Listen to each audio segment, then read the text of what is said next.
Hey, this is Will with WG Clark Construction. One of the things we value is high quality and excellence in work. As we tour my house, we'll see some of the things we can do for you in your home. This is a hallway we did. It's completely it's all judges panel. All the sheetrock has been ripped out.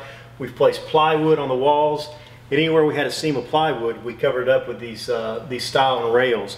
All these are individually cut, and the crown molding is all biscuit jointed and coped to not see seams. Everything we do when we shoot a nail, we cover it up with automotive Bondo so it won't shrink or fade away like normal wood filler would.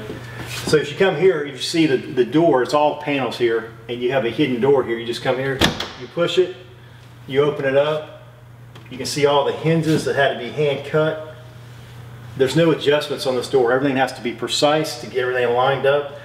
And then if you come here, you got full extension drawers that you can pull all the way out, get a video, and then shut, and it's self-closing. All the components are hidden in the cabinet so not to have any wires in the living room and where the TV's installed on the wall as a picture. And then you just shut it like this. Right here we have the spare bath, and when we laid out the hardwoods throughout the house, we made sure there's no thresholds anywhere in the house, including where the hardwoods go into other bedrooms, and then including where it goes into the bathroom.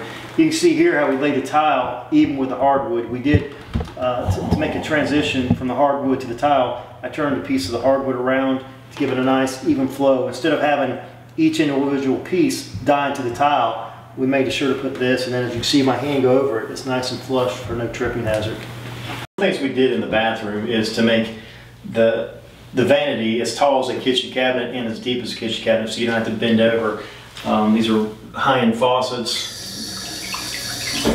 One of the things we've done as well is there used to be a light over the top, but to have a big mirror here, not to be intrusive with the light, we put two sconces on each side. And then if you're here in the bathroom, a lot of times I've seen in houses where they'll have this nice cabinet, when you open up the drawer, when the door's shut, it will hit the handle of this. So we made sure that everything is full extension, and then we shut it, it closes itself. And again, we've made all these cabinets. We didn't buy them at Lowe's or Home Depot. These are all custom made to fit perfectly. There's no filler strips on the sides, and it's got furniture legs on the bottom as well. The thing we did here in the shower is most companies will stop the tile about 6 inches away from the crown molding, but we sure just to go ahead and kiss the bottom of the crown molding going all the way around. This is a real cast iron tub, which most people put acrylic tubs in. But to give it some more detail, we put in this judges panel on the bottom of the tub.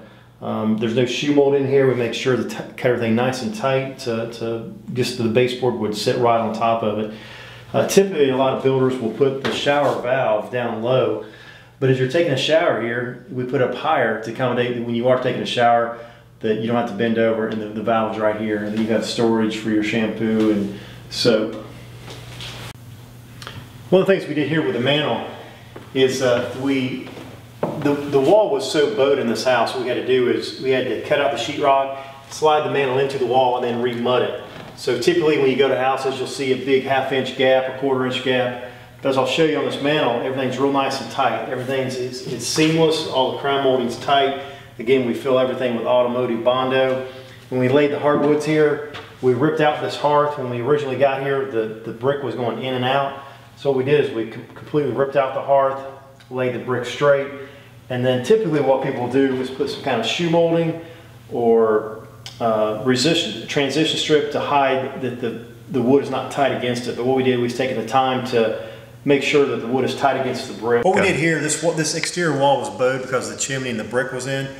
So the original mantle was sticking off the wall a good inch. So what we did here is we cut out the sheetrock, we scribed this mantle to the wall, remudded it, and then fit it tight. And as you take a look down the wall here, you can see how tight it is. There's no caulk, it just fits in there perfectly. These are the custom cabinets we built for the house. I mean, there's no boxes we got at Lowe's and then we try to fit them in here. These are all custom made on site in the living room. And as you look through the cabinets as he films, that you'll see there's no seams anywhere. When we built the boxes and the face frames, we made sure that when we painted it and did everything, that it all looks like one big piece of face frame. As you open up the doors, you got a lot of storage up top, European hinges, and then as you shut it, you have the soft close. The garbage disposal is a push button top here, so if you turn on the water, you can see the garbage disposal works there. It's a quiet garbage disposal. We put in the farmhouse sink. A lot of the magazines you might see, when they try to fit this in, they have a big gap here in the corner of the seams. And you see that this is a handmade sink that we've custom made to fit into this face frame. All the tile is laid here. It's all handmade tile. You see there's a full piece of tile that goes all the way to the top. Typically, a lot of cabinet makers won't make a soffit like this to hide the recessed light. So what we've done is to make a soffit which hides all the wires. So when you're up here looking, it's all nice and clean. There's no wire showing. It's almost like a garage for the light. So the tile goes all the way to the top. Some of the details here where the light rail goes back into the tile. A lot of times builders will shortcut. They'll die in the wood into it and then have the tile guy come later. What we did is we undercut this piece of wood and then slid the tile in behind it. They do have task lighting. If you want at night, you can just turn this one on for a night light, or again, you have the lights that go throughout the whole kitchen. One of the things I hate in kitchens, I see in a lot of homes, is they have doors on the bottom, which means you have to get on your hands and knees to get things out. So we tried to make the triangle of the kitchen. We have the sink, the stove, and the refrigerator. So if you come here and you're working at the stove, you pull out the drawer. All your pots and pans are here, full extension. No, like I say, no open up the doors and getting on your hands and knees. Everything's right here. Then you have more of your cooking things, place for all your spatulas and such. So you just shut it. It's all self-closing. All right, typically I've never seen any other cabinet maker at Home Depot, Lowe's, or anywhere that will be able to fit in a full-size refrigerator. Any that I've seen, they would stop right here and they have 6 inches of the fridge sticking out, or you get a counter depth refrigerator, which eliminates any kind of more space in your storage of your fridge. So again, all this was custom made on site. You can see here, you can open up the refrigerator door. It does a full overlay. The doors completely open up on the fridge, going on both sides of the furniture legs. The fridge just fits tight into this. There's not a big space at the top where I've seen in a lot of $1 million houses, they'll have 6 or 7 inches above this. All this is good for storage, for cookie sheets, different things. And again, all these are self-closing doors to limit any kind of slamming going on. These here too, you can see how much storage you have in the kitchen. Typically, cabinets aren't built this tall, which gives you a lot more space. What we did was install a light rail. Again, you don't see any of the recessed lights. It's hidden by the light rail, and it's also recessed in the bottom of the cabinet. We installed the microwave. It fits perfectly. There's no gaps up here or filler strips. And as you look at the cabinet here, typically a cabinet maker will come out, they'll have these stock cabinets and they'll put filler strips.